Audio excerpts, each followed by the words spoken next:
Last year, I assembled a list of motion picture failures, all of which were produced by the Walt Disney Company. Today, I have compiled a list of theatrical misfires, many of which have hastened bankruptcies of movie theater chains globally. In an interesting twist, not one was manufactured by Disney. Other Hollywood studios have taken to Disney's lead and completed film fiascos of their own. Let's explore.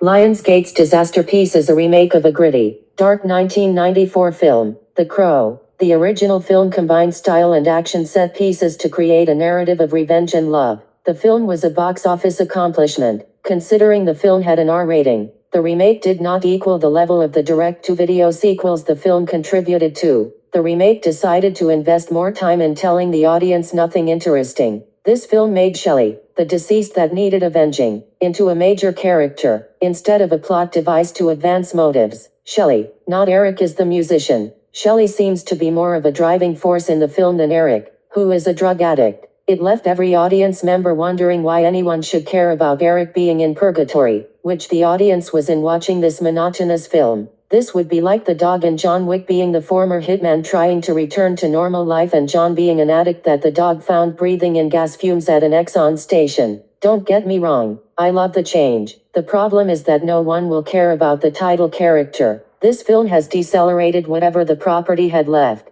It was obvious the director had no idea the 1994 film was based on a comic, since few elements emerged in the plot. The 1994 Crow director, Alex Proyas, spent hours mocking this film online. The 1994 film set Brandon Lee up for great success. Sadly, he was killed in an accident in the production of The Crow, meaning he never saw it. The 2024 The Crow might have ended Bill Skarsgård's career due to the film's continued existence. This foolish endeavor should teach other studios not to make the same mistake, but I digress.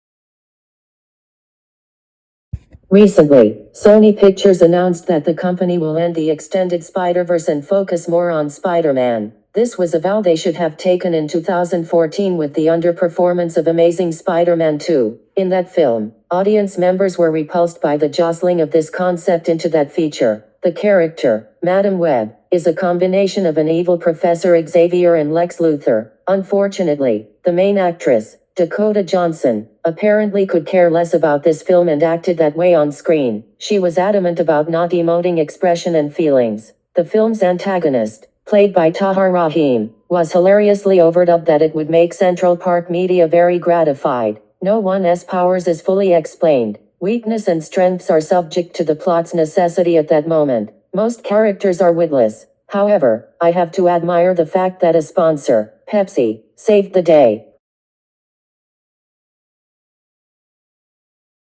How does a studio make a sequel to one of the most lauded films by moviegoers and critics into a ruination of interest? Simple. Give the sequel a subtitle that most spectators cannot enunciate. For YouTube, I will cite this film as Joker 2. If Hangover 3 was not a veritable indictment on why Todd Phillips should be banned from making sequels, now never will. It should be noted, I am not giving Hangover 2 any type of pass. Phillips continues his stria of follow-up luridness. The original Joker cost Warner Brothers $55 million. The studio wondered what would happen if they gave Phillips $200 million.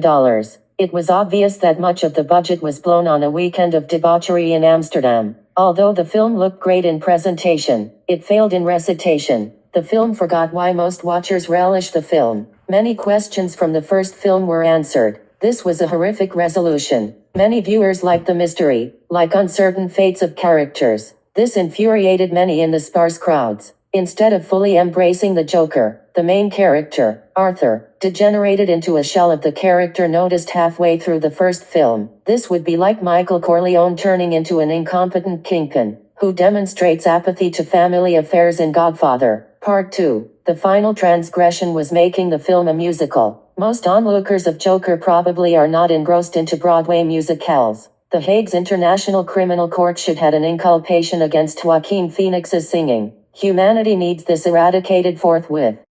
The year, 2024, had many stockholders wondering about the haleness of their entertainment stocks. Movie theater chains and streaming services are facing their version of the Permian-Triassic mass extinction. The upcoming year will be critical for American film industry. It was unanticipated that the Walt Disney Company missed committing these debacles. What's this?